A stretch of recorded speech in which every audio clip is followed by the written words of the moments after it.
అంటే కుదరదు. మూకపంచి ఇప్పుడు నేను మీకు ఉదాహరణకి ఒక శ్లోకాన్ని ప్రారంభం చేయబోతున్నాను ఇవాళ. ఈ శ్లోకం ఎంత గొప్ప శ్లోకమో తెలుసా అండి?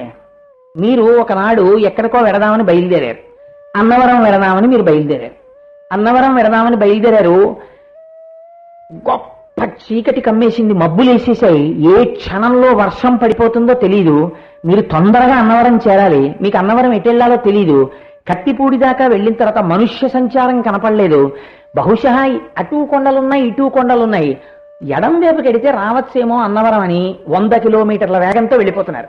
మీరు ఎటు వెళ్ళిపోతున్నారు? జగ్గంపేట వైపు, రాజమండ్రి వైపు వెళ్ళిపోతున్నారు. చాలా దూరం మీరు వెళ్ళిపోయిన తర్వాత మీకు బోర్డు కనపడింది అన్నవరం అని ఇలా చూపిస్తూ. ఇప్పుడు మీరు ముందేమంటారంటే, అమ్మ బాబోయ్ ఈ బోర్డు కనపడి ఉండి ఉండకపోతే నేను ఇలాగే రాజమండ్రి విజయవాడ వెళ్ళిపోతున్నాను. ఓ 30 కిలోమీటర్ల తర్వాత కనపడబట్టి మళ్ళీ వెనక్కి తిరిగి వెళ్ళిపోతాను, పర్వాలేదు. 30 కిలోమీటర్లే కాబట్టి నేను అనుకున్న సమయానికి అన్నవరం వెళ్ళిపోగలను. ఇప్పుడు ఆ బోర్డు మీతో మాట్లాడాలా? మీరు ఒకసారి ఆలోచించండి. ఆ బోర్డు మీతో, ఏమండి కోటేశ్వరారు మీరు తప్పుగా వెళ్ళిపోతున్నారు, మీ అదృష్టం, ఇప్పుడు 30 కిలోమీటర్లే వచ్చారు, ఇప్పుడు కానీ మీరు వెనక్కి తిరిగిపోతే మీరు అనుకున్న సమయానికి ముందే వెళ్ళిపోతారు, అరగంట ముందే అన్నవరం చేరిపోతారు, మీ వాళ్ళతో కలిసిపోయి వ్రతం చేసుకోవచ్చు అని ఆ బోర్డు ఏమైనా మాట్లాడుతుంది ఏమిటి? ఏమీ మాట్లాడదు. అది ఎలా ఉంటుందంటే అన్నవరం అని ఇలా ఓ బోర్డు ఉంటుంది. కానీ అది చాలదా దిశానిర్దేశాన్ని మార్చేయడానికి? అంతకన్నా ఏమైనా కావాలా? ఏం అక్కర్లేదు, ఆ బోర్డు చాలు. దీన్ని ఎంత గొప్పగా చూపిస్తారో చూడండి. మీరు ఆ శ్లోకాన్ని, ఉన్న శ్లోకాన్ని ఉన్నట్టుగా మీరు అర్థం చేసుకున్నారనుకోండి, పెద్ద విచిత్రం జరిగిపోతుంది ఆ శ్లోకంలో. ఆ శ్లోకం ఇలా ఎందుకు వెళ్ళింది అని మీరు ప్రశ్న వేశారనుకోండి, మీకు అన్నవరం బోర్డు కనపడదు. అది ఆ శ్లోకానికి ఉన్న గొప్పతనం. అంటే ఏమిటో తెలుసా అండి? నేను ఎందుకు ఈ మాట చెప్పానో తెలుసా? ఇవాళ మీరు వినబోతున్న శ్లోకం మూకపంచశతిలో అమ్మవారు మూకశంకరుల ద్వారా పలికి కొన్ని కోట్ల కోట్ల కోట్ల జన్మల నుంచి, ఎటువంటి దౌర్భాగ్యపు జన్మలలోంచి మనం వచ్చామో తెలుసా అండి? సహజంగా మరణించగలిగిన అదృష్టం కూడా లేని జన్మల్లోంచి మనం ఇందులోకి వచ్చాం. అసలు సహజంగా చచ్చిపోతాం మేము, అప్పటి వరకు మమ్మల్ని చంపేయద్దు అన్నా కూడా మిమ్మల్ని బతకనివ్వరు, అలాంటి జన్మల్లోంచి వచ్చాం. నేను నా భార్యను ఆఫీసు నుంచి తీసుకొస్తుంటే మా మదన గోపాల్ గారు ఇళ్ల పక్కన ఖాళీ స్థలాల్లో కోడి పెట్టలు పిల్లలతో తిరుగుతుంటాయి. నాకు వాటిని చూసినప్పుడల్లా గుండె గుబేలుమంటుంది.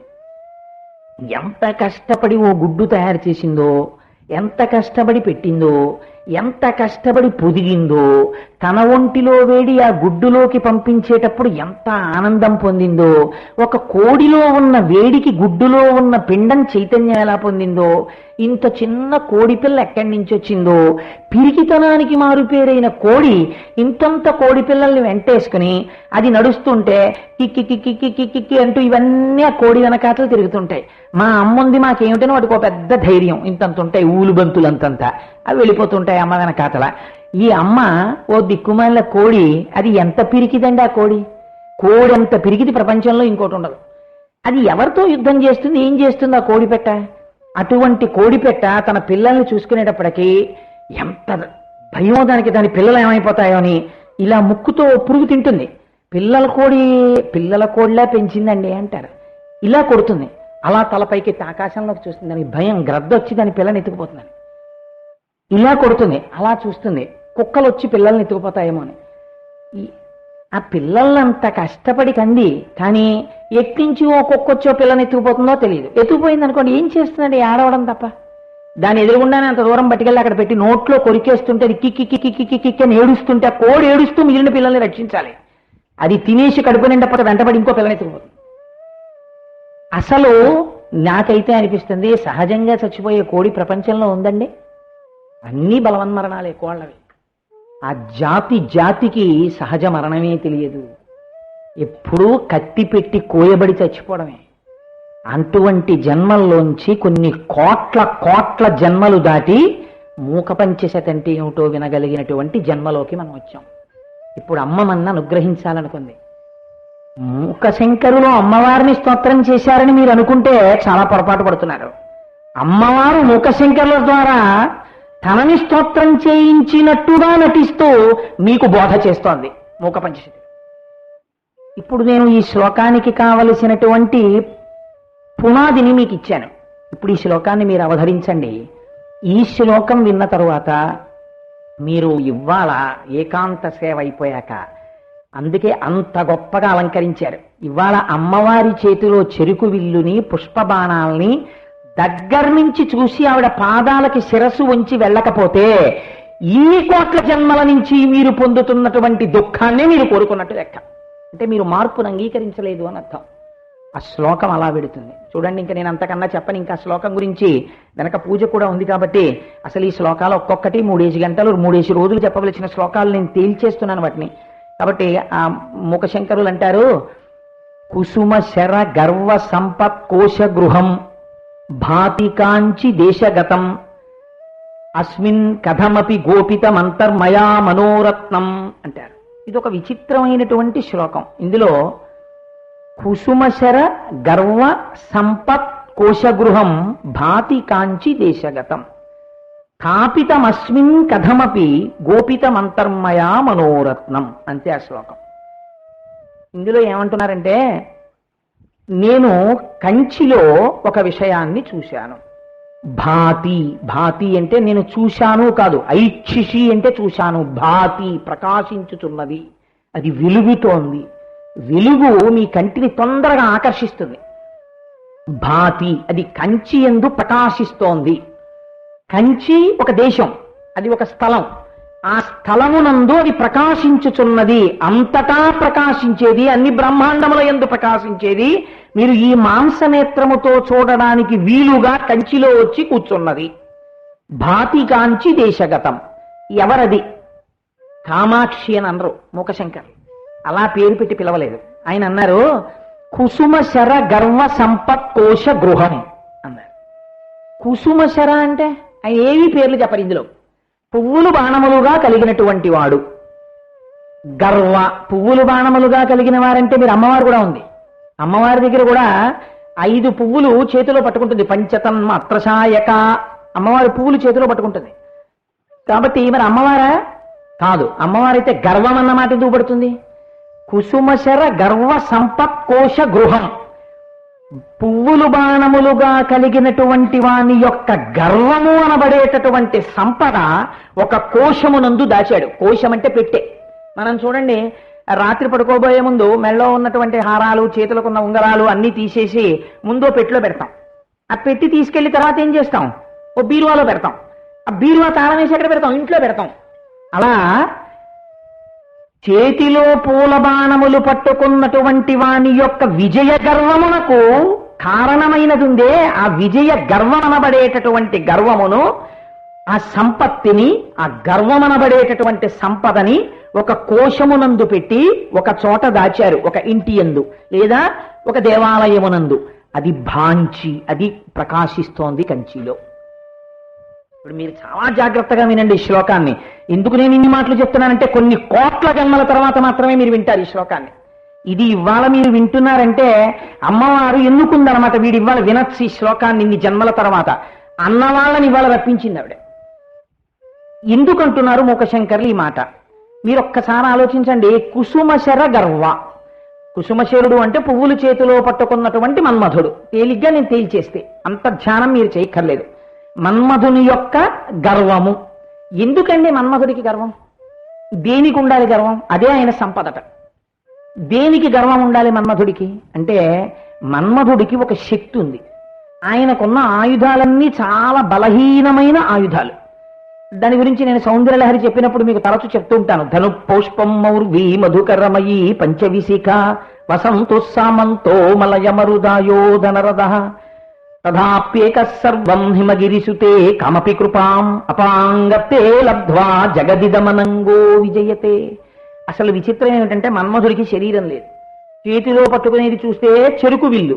అమరకోశం ప్రకారం ఆయన పుష్పధన్వి అంటే పుష్పములతో చేయబడినటువంటి ధనస్సు కూడా పట్టుకుంటాడు. తుమ్మిదలతో చేయబడినటువంటి వింటినారి 5 పువ్వుల బాణాలు పట్టుకుంటాడు. వసంతుడేమో రథంగా ఉంటాడు. ఒంటికి శరీరం లేదు. ఈయన లోకాలన్నింటినీ గెలుస్తూ ఉంటాడు. మన్మథ బాణం ఎవరి మీద పడితే వాళ్ళ చిత్తమునందు సంక్షోభం కలిగిపోతుంది. ఆఖరికి ముక్కు మూసుకుని తపస్సు చేసుకునేటటువంటి వాళ్ళు కూడా ఆయన బాణం పడిందా కాముడికి వశులైపోతారు. అంత గొప్పవాడు ఎలా అయ్యాడు అమ్మవారి అనుగ్రహం వల్ల అయ్యాడు. అయితే మీరు ఒక్కటి ఆలోచించండి, మన్మధుడికి మనలాంటి వాళ్ళందరి మీద బాణాలు వేసేసి మనందరినీ సంసారంలో ప్రవేశపెట్టేసి మనందరినీ కామంలో ముంచేయడం పెద్ద గొప్ప ఏంటండి? ఇప్పుడు ఎవరై ఫలానా వాడు తప్పు చేశాడు అని పేపర్లో హెడ్లైన్స్ కింద ఎప్పుడు వస్తుంది? వాడు చాలా గొప్పవాడని లోకం నమ్ముతున్నవాడు తప్పు చేశాడు అనుకోండి, పేపర్లో వేస్తారు. అసలు తప్పు చేయడం తప్ప ఎప్పుడు ఒప్పు చేయని వాడు అనుకోండి, వాడు తప్పు చేశాడని ఫలానా ఏదో అదేంటి జంబుకానంద్రాగ్రహారమునందు ఫలానా శాస్త్రి గారు తప్పు చేసిరే అని హెడ్లైన్స్ చేశారనుకోండి, ఏంటండి న్యూస్ అంటారు అందరూ. ఎవరన్నా ఆయన ఎందుకంటే ఇది చేశారని అడుగుతారు. మనందరం అంటే క్షమించండి మీరు కాదేమో, నాలాంటి వాళ్ళందరూ పెద్ద విశేషమే ఉందండి కాముడి బాణాలకి వశులైపోవడంలో. అందుకని ఆయనకి దానికి పెద్ద గర్వం ఎందుకు? వీళ్ళందరినీ పడగొట్టేశానని చెప్పడం ఎందుకు? దానికి గర్వం అక్కర్లేదు. గర్వం ఎప్పుడు పడాలి? ఆయన ఎవరి చేతిలో ఉన్నా ఓడిపోతే ఆయన్ని మళ్ళీ ఓడిస్తే గర్వపడాలి. అలా ఎవరి చేతిలో ఉన్నా ఓడిపోయాడా? మీరు దీన్ని చాలా జాగ్రత్తగా ఆలోచించాలి. ఎందుకంటున్నాడో మూకశంకరుడు దీన్ని. ఆయన మన్మథుడు ఒకసారి ఓడిపోయాడు. ఓడిపోవడం కాదు, అలా ఇలా ఓడిపోలేదు, ఒళ్ళంతా బూడిదైపోయింది. ఎప్పుడు? మీ అందరికీ తెలుసు, అదేదో పెద్ద రహస్యంలా నేను చెప్పక్కర్లేదు. పరమశివుడు తపస్సు చేసుకుంటూ ఉంటే తొందరపడిపోయాడు. వీళ్ళిద్దరికీ పెళ్ళైతే ఓ పిల్లాడు ఉడతాడు, దేవతా సైన్యానికి నాయకత్వం వహించి తారకాసుర సంహారం జరుగుతుందని ఇంద్రుడు చెప్పాడని వచ్చి బాణాలు వేసాడు. ఈ పుష్ప బాణాలు వేశాడు. వేసినప్పుడు ఇది శ్లోకానికి మొట్టమొదటి మాట. కుసుమశర, మన్మధుడు అనలేదు, స్మరుడు అనలేదు, కుసుమశర అన్నారు. దీన్ని మీరు చాలా జాగ్రత్తగా ఒడిసి పట్టుకోవాలి. ఈ కుసుమశరుడు యొక్క బాణాలు మన మీద తగిలి తగిలి తగిలి తగిలి ఉంటాయి. కానీ గమ్మత్తు ఏమిటంటే మనకి బాణపు దెబ్బలు తగిలాయని బాధే ఉండదు. ఎందుకుండదో తెలుసా అండి? ఓ పువ్వుల బాణాలు మంచి సువాసనల కింద అనిపిస్తాయి తగిలితే. అవి ఏమిటో తెలుసా అండి? 5. పైకి వాటి పేర్లు ఏం చెప్తారంటే అరవిందము, అశోకము, నవమల్లికము, నీలోత్పలము, కూటము అని 5 పుష్పాలు. ఈ 5 పుష్పాలనే మన్మధుడు పట్టుకుంటాడు, ఈ 5 పుష్పాలనే అమ్మవారు పట్టుకుంటుంది. ఇదో విచిత్రం. ఈ 5 ఆయన చేతిలో ఉంటాయి. ఈ 5 పువ్వులైతే ఈ 5 పువ్వుల బాణాలే 5 తన్మాత్రలు: శబ్ద, స్పర్శ, రస, రూప, గంధ. ఇక్కడ మీరు ఒకటి కొంచెం ఆలోచిస్తే మీరు ఆశ్చర్యపోతారు. ఏమంటే కోటేశ్వరారు, మీరు చెప్పిన దాంట్లో మేము ఒకట ఒప్పుకోం. ఎందుకు ఒప్పుకోరు? పంచతన్మాత్రల్లో స్పర్శ పువ్వుకుంది, మేము ఒప్పుకుంటాం. పువ్వుని ముట్టుకున్నారనుకోండి చక్క సుకుమారంగా ఉంటుంది, అందుని పువ్వు మెత్తగా చాలా బాగుందండి, ఆల్ రైట్, స్పర్శ ఉంది. రస, దాని యందు రుచి ఉంది. పువ్వుల్లో రుచి ఏమిటండి? కూర వండుకున్నావా అండి అని అడక్కండి. పువ్వులలో మకరందం ఉంది, అందుకేగా తుమ్మిద పెడుతోంది. కాబట్టి దాని యందు తీయటి రుచి ఉంది. రస, అందుకని దాని యందు మనకి ప్రధానంగా స్పర్శ, రస, రూప. దాన్ని ఇలా చేత్తో పట్టుకు చూస్తే మంచి అందమైనటువంటి రూపం. ఒక గులాబీ పువ్వును చూశారనుకోండి, అసలు ఈశ్వరుడు ఆ రేకులు అలా ఎలా అమర్చాడా అనిపిస్తుంది. రూప, గంధ, మంచి సువాసన ఉంటుంది. శబ్ద, శబ్దం ఎక్కడుందండి పువ్వుకి? శబ్దం చేసే పువ్వులు మీరు ఎక్కడైనా చూశారా? మరి 5 పువ్వులు చేతిలో పట్టుకుని మన్మధుడు 5 తన్మాత్రలంటే ఎలా ఒప్పుకుంటామండి? శబ్దం ఏది పువ్వుకి? స్పర్శ, రస, రూప, గంధాలున్నాయి. శబ్దం ఎక్కడి నుంచి ఉందని చెప్తారు మీరు తన్మాత్రల్లో 5వ పువ్వుకి? మరి 5వ పువ్వు శబ్దము అంటే మీరు ఎలా ఒప్పుకుంటారు? ఇది ముందు మీరు ఆలోచించాలని అమ్మవారి యొక్క ప్రణాళిక. శబ్దం ఎక్కడిదో తెలుసా అండి? పువ్వు ఎక్కడుంటుందో అక్కడికి తుమ్మెద వస్తుంది. తుమ్మెద వచ్చి దాని మీద వాలి తేనె తాగేంత వరకు శబ్దం చేస్తుంది. ఈ శబ్దము దేని కొరకు? మీకోసం, నా కోసం కాదు, పువ్వు కోసమే. కాబట్టి పువ్వు కోసము చేయబడిన శబ్దము పువ్వు యొక్క శబ్దమే. కాబట్టి శబ్దం ఉన్నదా లేదా? ఉన్నది పువ్వుకి. ఎక్కడున్నది? తుమ్మెద శబ్దము ఆవిడదే. వాళ్ళ ఆయన చాలా ఐశ్వర్యవంతుడండి, ఆవిడ పాపం చాలా దరిద్రురాలండి అని ప్రపంచంలో ఎవడైనా అంటాడా? వాళ్ళ ఆయన ఐశ్వర్యవంతుడైతే ఆవిడ ఐశ్వర్యవంతురాలే. కోటేశ్వరరావు గారి భార్య చాలా ధనవంతురాలండి, అయ్య బాబోయ్ ఆపాదమస్తకం ఎన్ని నగలు పెట్టుకుంటుందో. 800 ఎకరాల భూమి ఉంది. నిజంగా అవేం లేవు, ఉన్నాయనుకునే. 800 ఎకరాల భూమి, కాకినాడలో 15 మేడలు, నెలకి 25,000 రూపాయల జీతం వచ్చే ఉద్యోగం, 8 కార్లు, 90 డ్రైవర్లు. ఇంతమంది ఈశ్వరి గారికి ఐశ్వర్యం అండి ఆవిడదే. పాపం దరిద్రుడు కోటేశ్వరరావు గారేనండి అంటారా? అందరూ. ఆవిడ భర్తను నేనైతే నేను ఐశ్వర్యవంతుండే అంతే. అంతేగాని ఆవిడ ఐశ్వర్యవంతురాలు, నేను దరిద్రుడు, నేను ఐశ్వర్యవంతుడు, ఆవిడ దరిద్రురాలు ఉండదు లోకంలో. ఆయన ఐశ్వర్యవంతుడైతే ఆవిడే, ఆవిడ ఐశ్వర్యవంతుడైతే ఆయనే. ఆ పువ్వు కోసం తుమ్మెద చప్పుడు చేస్తున్నప్పుడు ఆ చప్పుడు పువ్వుదే. ఆయన ఆవిడ సంబంధమే, పువ్వుది తుమ్మెది సంబంధం. కాబట్టి ఇప్పుడు మీరు అంగీకరించాలా? అంగీకరించక్కర్లేదా? అంగీకరించి తీరాలి, దాన్ని మీరు చర్చేయండి. ఇది కాబట్టి శబ్దం ఉన్నదా లేదా? ఉన్నది. కాబట్టి ఇప్పుడు ఈ 5 తన్మాత్రలే మన్మధుడి చేతిలోని 5 పువ్వులు. ఆయన ఎప్పుడు కొడుతుంటాడు మిమ్మల్ని 5 బాణాలతో. మన్మథ బాణాలంటే మీరు బాగా గుర్తుపెట్టుకోండి, కేవలము హేయమైనటువంటి స్త్రీ పురుష సంపర్కం అని మీరు అర్థం చేసుకోకూడదు. శబ్ద ఎప్పుడు ఏవో వినాలి. మనుష్యుడికి పెద్ద శిక్ష ఏమిటో తెలుసా అండి? ఒక్కడిని కూర్చోమన్నారు అనుకోండి తీసుకెళ్ళి, అందుకే పూర్వం అండమాన జైల్లో పెట్టేవారు. ఎప్పుడూ కనపడ్డావు 10 రోజులు ఉన్నాడనుకోండి, పిచ్చొచ్చి తలకాయ బుర్ర వాడే కొట్టేసుకుంటాడు గోడకి. ఎప్పుడు ఎవరితోనో మాట్లాడుతుండాలి. మనం అలవాటు పడిపోయాం, అసలు మౌనంగా ఉండడం మనకు అలవాటు లేదు. నాలాంటి వారికి అసలు ఉండదు మైకు దొరికితేను. కాబట్టి ఆ శబ్ద ఎప్పుడు శబ్దం వింటుండాలి. ఏమీ తోచలేదు అనుకోండి, నయా పైసా పెట్టుబడి లేని పని ఏమిటో తెలుసా? పక్కవాడిని పాడు చేసేది. వాడి ఇంటికి వెళ్ళి ఇంక అక్కర్లేనివన్నీ వాడితో మాట్లాడడం మొదలెట్టడం. వాడు ఏం పనిలో ఉన్నాడు, వాడు ఎందుకున్నాడు, ఇప్పుడు అలా వెళ్ళొచ్చా, మనం వాడిని తినేయచ్చా, అది ఉండదు. మాట్లాడేయడమే వెళ్ళి, వాడి పని పాడైపోతుంటుంది అక్కడ. కాబట్టి శబ్దము పాడు చేసేస్తున్నాడా లేదా మిమ్మల్ని? మీరు జాగ్రత్తగా ఆలోచించండి. ఈశ్వర సంబంధమైన మాటలు మీరు ఎన్ని మాట్లాడుతున్నారు లేచి? పనికి మాలిన మాటలు కొన్ని కోట్లు, ఈశ్వర సంబంధమైన మాటలు 1. కాబట్టి శబ్దము చేత పడగొడుతున్నాడు. స్పర్శ, మీరు అందుకే ఒకటి చూడండి, మనుష్యులకి ఒక బలహీనత ఉంటుంది.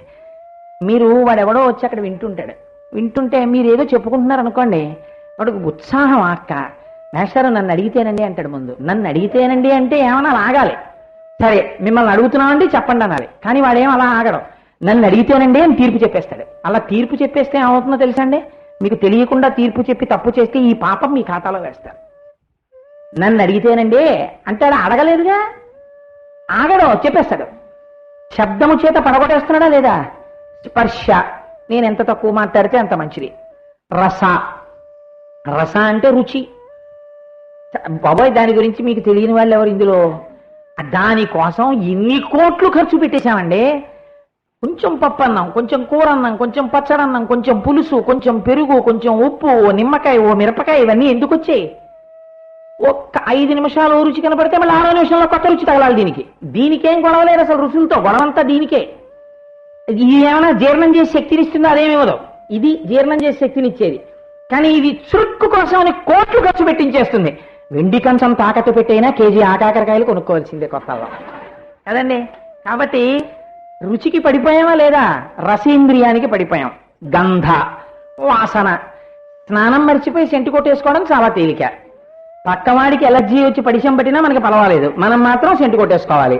అక్రమాలిన వాసనలు అదేంటి, కార్లలో, ఇళ్లలో, ఏసీల్లో, అన్నిట్లో స్ప్రేసే. కాబట్టి వాసనకి పడగొట్టేస్తుంది. ఈ బాణాలు మార్చి మార్చి కొడుతుంటాడు. కానీ గమ్మత్తు ఏమిటంటే ఇవి పూల బాణాలు. ఒక్కొక్క పువ్వు వచ్చి తగులుతుంటే ఏం చేస్తాం? ఎవరో పువ్వు పడేశాడండి, ఎవడండి నా మీద పువ్వు వేశాడో అని అడుగుతాయేంటి? బలి వేశాడు రా అని తీసి అని ఊరుకుంటాం. అందుకే మన్మధుడు ఎన్ని కోట్ల పువ్వులతో కొట్టినా మనకి సంతోషమే. ఇలా చూసి వదలడమే కానీ అయ్యో ఎవడండి నన్ను కొట్టాడో.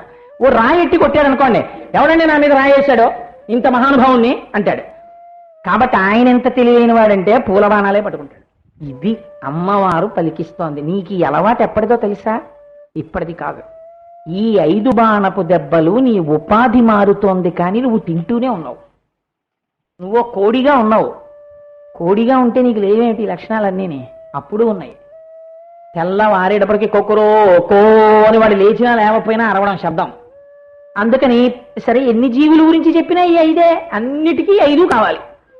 ఎన్ని తిన్నావో, ఎన్ని కోట్ల దెబ్బలు తిన్నావో, ఎన్ని ఉపాధులు మారావో, ఎన్ని సంసారాలు చేశావో, ఎందరు భార్యలో, ఎందరు బిడ్డలో, ఎన్ని మాటలు పుట్టావో, ఎన్ని మాటలు చచ్చిపోయావో, వీటన్నింటికీ కారణం ఏమిటో 5 పూల దెబ్బలే అంతే. ఎంత గొప్ప ప్రతిపాదన తీసుకొస్తున్నారో చూడండి మూకశంకరులు. మూకశంకరుల ద్వారా అమ్మవారా మీరు తిన్న దెబ్బలు ఏమిటో ఆవిడ చెప్తోంది. ఎందుకు ఇలా అయిపోయారో చెప్పింది. పిచ్చి నాన్న, నీకు తెలియలేదురా, 5 పూల పెట్టి కుట్టి నిన్ను ఇలా చేసేశాడు మన్మధుడు. ఆయనకో గర్వం ఉంది. ఇప్పుడు ఈ మాట దగ్గరే ఈ శ్లోకానికి జీవత్వం అంతా ఉంది. ఏమిటా గర్వం అంటే, మిమ్మల్ని నన్ను పడగొట్టేసి ఇలా కోట్ల జన్మల్లో తిప్పేయడం పెద్ద గర్వం ఎందుకండి? ఆయనకి అదే అమ్మవారి వల్ల వచ్చిన అనుగ్రహం తిప్పేస్తాడు. ఒక ఆయన దగ్గర ఈ శక్తులు పనికి రాలేదు, వెళ్ళి వేశాడు ఈ పూలబాణాలు పరమశివుడి మీద. వేస్తే ఆయన ఎవడరా నన్ను పూలబాణం వేసిన వాడు, నా మనస్సులో వికారం కలిగిందిరా, ఎవడరా నా వికారమునకు కారకుడు, ఇలా వేసేవాడు మన్మధుడే, ఎక్కడున్నాడని చూశాడు ఆయన. మనం అలా ఎప్పుడు చూడం, మనం వాసన చూసి పొంగిపోతాం. అబ్బాయి ఎంత బాగుందండి వాసన, ఎంత బాగుందండి కూర, ఎంత బాగుందండి పాట అంటాం అంతే. ఆయన అలా అనలేదు. అదే శివుడికి మనకి తేడా. ఆయన అన్నాడు ఎవడరా నన్ను పువ్వు పెట్టి కొట్టినవాడు అన్నాడు. మనం రాయిట్టి కొడితేనే అంటాం, ఆయన పువ్వు పెట్టి కొడితే అన్నాడు ఎవడు కొట్టాడు నన్ను పువ్వు పెట్టి అన్నాడు. పువ్వెట్టి కొడితే కోపం వచ్చింది, మనం పొంగిపోయి కోట్ల జన్మలు ఎత్తాం, అంతే తేడా. ఇదే అమ్మవారు చెప్తారు, మీకు శివుడికి ఇదే తేడా. ఎంత గొప్ప శ్లోకం చూడండి. కాబట్టి మనలాగే అనుకుని ఇది గర్వం. ఇన్ని కోట్ల మందిని పడగొట్టానే సమస్త పిపీలికాది పర్యంతాన్ని శివుడో లెక్క అనుకున్నాడు. మొదటి బాణం వేశాడు, తగలగానే మనస్సులో వికారం వచ్చింది. ఇదేమిటి వికారం ఎందుకు వస్తోంది అన్నాడు. ఒకడికి అలవాటు ఉంది ఇలా పూల బాణాలు వేయడం, వాడు నా మీద కూడా వేశాడనమాట అని వెతికాడు. ఓ పొదలో కనపడ్డాడు. ఏరా నీకంత బలుపా, నా మీద వేస్తావు పూలబాణం? మూడో కన్ను తెరిచాడు, బూడిదైపోయాడు అన్నమాట. ఇన్నాళ్ళు అసలు ఓటమి తెలియని వాడు, ఇన్నాళ్ళు కొన్ని కోట్ల మందిని గెలవడం తప్ప ఓడిపోవడం తెలియని వాడు అలా ఇలా ఓడిపోలేదు, బూడిదైపోయాడు. బూడిదైపోతే ఏడిచిన వాళ్ళు ఇంకోళ్ళు ఉన్నారు, అది విచిత్రం. ఈయన ఏడవలేదు, బూడిదైపోయిన వాడు ఏం ఏడుస్తాడు ఇంకా? హరనేత్రాగ్ని సందగ్ధ కామ సంజీవనౌషధి, ఇది గొప్పతనం. ఇక్కడండి ఒక పెద్ద విచిత్రం జరిగింది సృష్టిలో, అది నేను చిట్ట చివరిలో చెప్తాను. ఇప్పుడు రతీదేవి వచ్చి ఏడ్చింది. అమ్మా నువ్వు 5వ తనానికి పెట్టింది పేరు, మా ఆయన తప్పేమిటి? నేను వేస్తానని వెళ్ళలేదు బాణాలు, దేవతలకి సేనానాయకత్వం కావాలని ఇంద్రుడు చెప్పాడు, ఇది నీ పని, భార్యాభర్తల్ని కలపడం, 1000 బాణాలు అన్నాడు. పాపం చాలా మందిని గెలిచాను కదా, ఇది కూడా అలాగే అనుకుని వేసేశాడు మా ఆయన బాణాలు. చెప్పిన వాడు పారిపోయాడు, హాయిగా ఉన్నాడు ఇంద్రుడు. మా ఆయన కాలిపోయాడు. 5వ తనం పోయి ఏడుస్తున్న వాళ్ళు ఎవరు? పోయిన ఆయన పోయాడు, బూడిదైపోయాడు, గొడవ వదిలిపోయింది. ఇంకా మళ్ళీ కాల్చి కూడా బూడి తీసుకొచ్చి ఎక్కడో నిమజ్జనం చేయక్కర్లేదు, ఇన్స్టంటానియస్ గా అక్కడ శవదహనం కూడా అయిపోయింది. ఏడుస్తున్నది ఎందుకంటే నా 5వ తనం పోయింది, అందుకు ఏడుస్తున్నాను. అమ్మవారి యొక్క గొప్పతనాన్ని మీరు ఇక్కడ చూడాలి. 5వ తనం విషయంలో ఆర్తితో అమ్మ పాదాలు పట్టుకుంటే, అందుకే తాంబూలం అంత గొప్పది. తాంబూలం 5వ తనానికి గుర్తు. తాంబూలం 5వ తనం ఉన్న స్త్రీ వేసుకు తీరాలి, తాంబూలం వద్దనకూడదు. తాంబూలం అమ్మవారికి ఇవ్వాలి, కోట్ల జన్మలు సువాసినీత్వాన్ని నిలబెడుతుంది. కాబట్టి ఇప్పుడు అమ్మవారు ఏం చేసింది? నిజమే, 5వ తనానికి ఉన్న గొప్పతనం ఏమిటో నాకు తెలుసు, పోగొట్టుకున్న ఈవిడ బాధ ఏమిటో నాకు తెలుసు. కాబట్టి ఆవిడ ఒక చిత్రం చేసింది. ఆవిడ తలుచుకుంటే బతికించేయగలదు మన్మధుణ్ణి. ఇప్పుడు బతికించేస్తే ఏమవుతుంది? ఈ పక్కనున్న ఆయనకి కోపం వస్తుంది. ఈయన ఏమంటాడంటే, అంటే నే కాల్చేవాడిని నువ్వు బతికించేదానివా అంటాడు కదండి. ఆవిడ ఎంత తెలివైన పని చేసిందంటే, ఒరే నువ్వు మళ్ళీ ఆయన కంట పడకు, నీకు అర్థమైందా? నీ బాణాలు ఎక్కడ పనిచేయవు, శివుడి మీద పనిచేయవు. పని చేయకపోవడం కాదు, మళ్ళీ ఎప్పుడన్నా నువ్వు కనబడ్డావు అనుకో అలా వెళ్ళిపోతావు, మళ్ళీ వీడు ఎక్కడి నుంచి వచ్చాడంటాడు ఆయన అని మళ్ళీ ఒకసారి 3వ కన్ను తెరిచేస్తాడు. ఆయన ఎక్కడి నుంచో ధనుస్సు బాణాలు తేడా అని అలా వెళ్ళి కిటికీలోంచి 3వ కన్ను తెరిచి చూస్తాడు, మళ్ళీ బూడిదైపోతావు. ఎన్ని మాటలు బతికించను? అందుకని అసలు ఆయన కంట్లో పడడానికి నీకు శరీరం లేకపోతే గొడవ ఉండదు, శక్తి ఉంచి శరీరం తీసేస్తానండి. కాబట్టి ఇప్పుడు ఏం చేసింది? అనంగో శరీరం తీసేసింది. ఉన్నాడా మన్మధుడు? ఉన్నాడు. కానీ మరి రతీదేవికి ఏం కావాలి? భర్త కావాలి, ఎదురుగుండా కనపడాలి. నీకొక్కదానికి కనపడతాడు, చాలా వరం ఇచ్చింది. మా ఆయన నాకే కాదండి ఊళ్ళో అందరికీ కూడా కనపడాలంటుంది. ఏంటి ఆడదైనా తనకు కనపడితే చాలా 5వ తనం నిలబడుతుంది. ఆవిడది చాలమ్మా. ఇందులో ఒక రహస్యం ఉంది.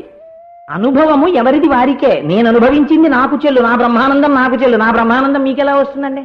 మీరు అనుభవిస్తే మీకు వస్తుంది. అంటే నేను ఏదో బ్రహ్మానందం అనుభవించేశానని మీరు అనుకోకుండా ఉదాహరణకి చెప్పానంతే. కాబట్టి రతి మన్మధుడు అంటే అది రహస్యం. కాబట్టి ఇప్పుడు రతీదేవికి శరీరం ఉందా? లేదు. మన్మధుడికి శరీరం ఉందా? లేదు. కానీ మన్మధుడు ఉన్నాడా? ఉన్నాడు. కానీ ఇప్పుడు ఎవరి జోలికి వెళ్ళాడు? ఆవిడ చెప్పింది, ఎవరు నీకు ఎందుకు తీసేశానో తెలుసా శరీరం? మళ్ళీ ఆయన కంటపడతామని. కాబట్టి ఇప్పుడు ఎక్కడ తిరగడం? ఆయన ఉన్న చోట మాత్రం తిరగడు. ఆయన తిరగకుండా ఎక్కడ తిరుగుతుంటాడు? మిగిలిన వాళ్ళందరూ మనం ఉన్నాగా, మనం అలా తగిలేటప్పటికీ వాసన చూడడం, జేబులో పెట్టుకోవడం అలవాటు అయిపోయిన వాళ్ళం మనని కొడుతుంటాడు. అందుకని మనందరం ఇన్నాళ్ళకి అది వినే అవకాశం మనకి దొరికింది. ఇన్ని కోట్ల జన్మల తర్వాత ఎక్కడ పడిపోతున్నామో మనం అమ్మవారు చెప్పేసింది రహస్యాన్ని. ఇప్పుడు ఆయన ఏం చేశాడు? ఫోన్లే బాబు నన్ను కాల్ చేస్తే కాల్ చేశాడు, కానీ నేను బయటపడ్డాను, నాకు అంతే చాలు అని ఊరుకున్నాడని మీరు అనుకుంటున్నారా? ఆయన కడుపు అంటే ఆయనకుంది. ఊరే అందరినీ కొట్టాను, కానీ నా గురించి ఎవడైనా చెప్పుకుంటే ఏమని చెప్పుకుంటారో తెలుసా? శివుడు శివుడు కాల్చేశాడన్న కథ ముందు చెప్తున్నారా, వీళ్ళని కొట్టానన్న విషయం వీళ్ళు మర్చిపోతున్నారు. మరిచిపోయి మన్మధుడి కథ అనేటప్పటికీ శివుడు కాల్చేశాడండి అంటుంటాడు. శివుడు కాల్చేస్తే ఇప్పుడు నువ్వేమయ్యావు నా చేతిలో, ఎన్ని జన్మలు ఎత్తావు, అది మర్చిపోతున్నాడు. శివుడు కాల్చాడని చెప్తున్నాడు అందరూ నా గురించి. వీళ్ళు నా చేతిలో ఎన్ని మాటలు ఓడిపోతున్నారో, ప్రతి క్షణం ఎలా ఓడిపోతున్నారో నాకు అప్పచెప్పట్లా, నేను ఓడిపోయింది చెప్తున్నారు. ఇలా చెప్పించుకోకుండా నన్ను కాల్చేసిన వాడిని కూడా నేను ఎప్పుడైనా గెలుస్తానా అని ఆలోచన వచ్చింది ఆయనకి. ఎలా గెలుస్తాడు? మళ్ళీ శివుడి కంట్లో పడ్డామంటేనే హడల ఆయనకి, అందుకని శివుడి దగ్గరికి వెళ్ళలేడు. ఇప్పుడు ఎప్పటి నుంచో కోరిక, ఎప్పటికైనా శివుణ్ణి గెలిస్తే నేను చరిత్రకు ఎక్కుతాను. కాల్చేసిన శివుడు కూడా మళ్ళీ పడిపోయాడండి మన్మధుడికి అని చెప్పుకుంటారు కథలో. అలానే గెలుస్తానా? అలా గెలిస్తే మన్మధుడికి గర్వం వచ్చినట్టు. మీరు ఒకటి ఆలోచించండి, పార్వతీదేవిని పరమశివుడు యొక్క అనుగ్రహం పొందేటట్టుగా లేదా శివుడు పార్వతిని పెళ్లి చేసుకునేటట్టుగా మన్మధుడు చేశాడా? చెయ్యలేదు, ఎందుకంటే మన్మధుడు కాలిపోయాడు. మరి ఎలా పెళ్ళయింది వీళ్ళిద్దరికి? అమ్మవారి యొక్క తపస్సు చేత పెళ్ళయింది, అదే కామాక్షి. ఇది భాతి. కాత్యాయన మహర్షి తపస్సు చేశారు అమ్మవారిని కూతురుగా రమ్మని. అమ్మవారు ఆయన తపస్సు చేస్తుంటే పక్కన సంటి పిల్లగా పాకింది. ఓహో, నా కూతురుగా వచ్చావా అమ్మా అని పొంగిపోయాడు ఆయన. అందుకే ఆవిడ కాత్యాయని అయింది. ఆ కాత్యాయని యుక్త వయస్సు వచ్చిన తర్వాత ఆయన అన్నాడు, మహర్షి అమ్మా నువ్వు ఎవరి సొత్తో తెలుసా? శంకరుడి సొత్తు. నేనా ఆయనకి ఇచ్చి పెళ్లి చెయ్యగలగడం? శివ కళ్యాణం పార్వతీ కళ్యాణం అంటే మాటలు కాదా? ఆయన్ని మళ్ళీ తీసుకొచ్చి పెళ్లి చేయడం అంటే ఎప్పుడు ఇలా కూర్చుంటాడు, బుగ్గం చొక్క ఎక్కడ ఎట్టుకుంటాడు, ఇక్కడెక్కడ కూర్చుంటాడు ఆయన. ఆ పని నువ్వే చేయగలవు కాబట్టి అమ్మా కాత్యాయని, నువ్వే మెల్లిగా మీ ఆయన్ని నువ్వు దారిలో పెట్టుకుని పెళ్లి చేసేసుకోమ్మా. కానీ నువ్వు అలా ఎక్కడ చేసుకోగలవో నేను మార్గం చెప్తాను. నీకు కొన్ని పుస్తకాలు ఇస్తాను, కొంతమంది కన్యల్ని ఇస్తాను, కొంత గంగలో ఉన్నటువంటి ఇసుక ఇస్తాను, నీకు ఒక రుద్రాక్షమాల ఇస్తాను, ఒక శివలింగం ఇస్తాను, ఇలాంటి వస్తువులు ఇస్తాను. ఇవన్నీ పట్టుకుని నువ్వు వెళ్ళిపో. నువ్వు వెళ్ళిపోతున్నప్పుడు ఈ వస్తువులన్నీ పడిపోతాయి భూమి మీద. పడిపోయిన చోట చెట్లు అయిపోతాయి అవి. అలా ఎక్కడైపోయాయో అక్కడ నీ పెళ్ళవుతుందని గుర్తు అన్నాడు. అంటే కాత్యాయని దేవి బయలుదేరింది. బయలుదేరి ఆవిడ దక్షిణ భారతదేశంలోకి వచ్చినప్పుడు కంచి చేరినప్పుడు పడిపోయావి, పడిపోయి చెట్లు అయ్యాయి. అప్పుడు ఆవిడ ఏకామ్రేశ్వర వృక్షాన్ని చూసింది. 4 కొమ్మలుండి 4 రకాల రుచులు కలిగినటువంటి మామిడికాయలు కాసేటటువంటి కొన్ని వేల సంవత్సరాల క్రితం చెట్టది. అదే శంకరుడు, అదే వేదం. కాబట్టి ఇప్పుడు ఆ చెట్టు నీడలోనే కూర్చుని తపస్సు చేసింది. మన్మథమానంతో కాదు, కైకతంతో శివలింగం చేసింది. శివలింగం చేసి ఆ శివలింగాన్ని ఆరాధన చేస్తోంది. ఈశ్వరుడు పరీక్ష పెట్టాడు. ఇసుక దేనికి కరిగిపోతుందండి? నీటికి కరిగిపోతుంది. కాబట్టి ఒక పెద్ద గంగా ప్రవాహం వచ్చింది. వచ్చేస్తే ఆవిడండి తానిప్పుడు తపస్సులో ఉంది, తాను ఖాళీగా ఉండకూడదు కాబట్టి ఖాళీ స్వరూపాన్ని ఉద్భవింపచేసింది ఆవిడ. కాళీ నాలుకతో రక్తబీజుడి రక్తాన్ని చుక్క కింద పడకుండా తాగేసింది. అటువంటి స్వరూపం. ఈ గంగ శివలింగం మీదకి రాకుండా ఆపు అంది. ఆవిడ అనేక బాహువులతో నీటి ప్రవాహం రాకుండా అడ్డింది. అయినా నీరు వచ్చేసి శివలింగం మీదకి వచ్చేస్తోంది. అమ్మవారు వెంటనే వైష్ణవీ శక్తిని తలచి విష్ణు భగవానుడుగా మారిపోయింది. ఆవిడే విష్ణువు. మీరు రోజు వింటున్నారు కదా దుర్గా సూక్తం చదివేటప్పుడు, నాకస్య పృష్టమభిసంవసానో వైష్ణవీం లోక ఇహమాదయంతాం. స్త్రీ రూపంలో ఉంటే వైష్ణవి. విష్ణు భగవానుడుగా మారిపోయి ఆ గంగా ప్రవాహాన్ని అడ్డి శివలింగం అలాగే ఉండేటట్టుగా చేసింది. ఈ తపశ్శక్తికి మెచ్చుకుని ఆ పృథివీలింగంలోంచి శంకరుడు ఆవిర్భవించాడు. ఆవిర్భవించి తన యొక్క భార్యగా స్వీకరించాడు. అందుకని ఆయన ఏకామ్రేశ్వరుడయ్యాడంటే ఆయన చెట్టు, ఆవిడ తీగ అల్లుకున్నారు. ఇదే మహాలింగం శివాలింగితం, కౌగలింపబడినటువంటి స్వరూపం. ఇప్పుడు ఆవిడ తన కోరిక తీరిన స్థలం కాబట్టి కామాక్షి, మీ కోరికలు ఆవిడ తీర్చేస్తుంది. భాతి కాంచి దేశగతం, నేను ఆ స్వరూపాన్ని చూస్తున్నాను. ఇప్పుడు పార్వతీ కళ్యాణం మన్మధుడి వల్ల అయిందా? పార్వతీదేవి తన యొక్క తపస్సుతో శంకరుణ్ణి లొంగతీసిందా? అందంతో లొంగతీద్దామంటే కుదరలేదు.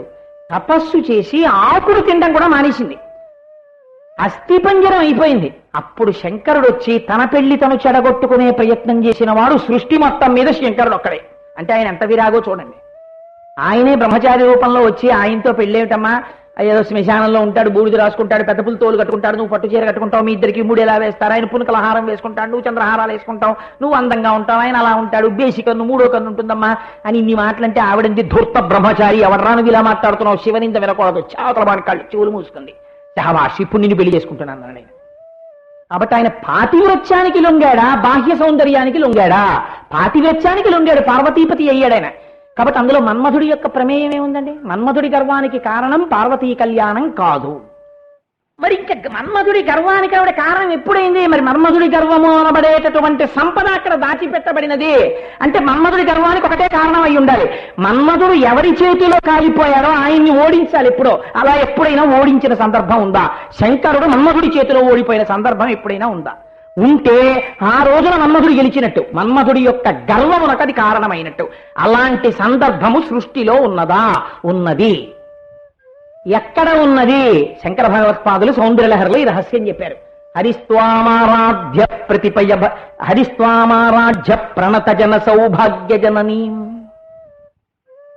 పురాణారీ భూత్వా పురరపిమపి క్షోభమనయత్ స్మరోపి త్వానత్వారతి నయన లేహ్యేన వపుషా మునీనామప్యంతః ప్రభవతి మోహాయమిహతాం అన్నారు.